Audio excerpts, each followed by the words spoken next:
He is now working on the 7018 rod. He went from a 6010 to a 7018, and as you see, family, he's catching it.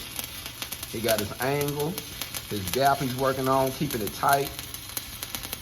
And the main thing is the consistency with the travel speed. So he's killing several birds in one stone, fam, but he's doing great for his first day of ever welding. First day of ever using a 6010 or a 7018 rod.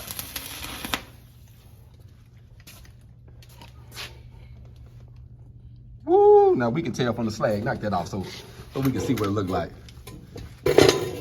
We can tell from the slag that it looks good, family. This is tapping into. Ooh, look at him. Look at him, Mikey.